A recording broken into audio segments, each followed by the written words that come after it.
नेते योगेश चिलेंना अटक करण्यात आली आहे। डान्स बार तोडफोड प्रकरणी योगेश चिले यांना आता अटक करण्यात आलेली आहे। पनवेलमधील डान्स बार मनसे कार्यकर्त्यांनी फोडला होता आणि त्या प्रकरणी आता योगेश चिले यांना अटक करण्यात आली आहे। आज सकाळी पनवेल तालुका पोलिसांनी ही कारवाई केली आहे। तर पनवेलच्या नाईट रायडर्स बारची तोडफोड केली होती आणि या प्रकरणीच आता योगेश चिले यांना अटक करण्यात आलेली आहे।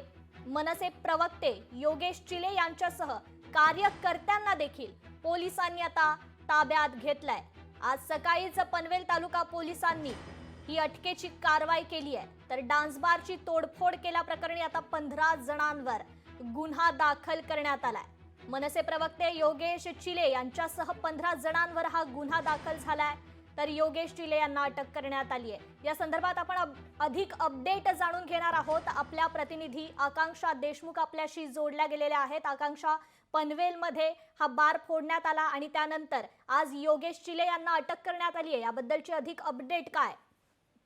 नक्कीच पाहायला गेलं तर काल एक मनसे कार्यकर्त्यांनी जो पनवेलमधील बार फोडला आणि त्या प्रकरणी 15 जणांवर गुन्हा दाखल करण्यात आला होता। त्यानंतर आज सकाळी पनवेल पोलिसांनी योगेश चिले यांच्यासह काही कार्यकर्त्यांना ही अटक करण्यात आलेली आहे आणि थोड्याच वेळात त्यांना कोर्टात देखील हजर करण्यात आहेत। मात्र सध्या त्यांची मेडिकल टेस्ट करण्यात येत आहे आणि त्यासाठी त्यांना पनवेलच्या ग्रामीण रुग्णालयामध्ये घेऊन जाण्यात आलेलं आहे। तुम्ही पाहू शकता की या ठिकाणी जे काल रात्री जो पनवेलमधील एक बार होता, डान्स बार, त्यामध्ये त्यांनी दगडफेक केली होती आणि त्यानंतर काही जे कार्यकर्ते होते ते फरार होते किंवा त्यांचा फोन स्विच ऑफ होता। त्यानंतर त्यांनी सकाळी स्वतः पोलीस स्टेशनमध्ये हजेरी लावली आणि पोलिसांच्या स्वाधीन झाले। त्यानंतर पोलिसांनी आता ही कारवाई करत आहेत। त्यामुळे आता यांना पोलीस कोठडी होते की पुढे काय कारवाई होते हे देखील पाहणं आपल्याला तितकंच महत्त्वाचं असेल।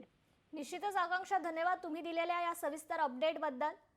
तर ही महत्त्वाची बातमी समोर येते। डान्स बार तोडफोड प्रकरणी आता योगेश चिले यांना अटक करण्यात आलेली आहे।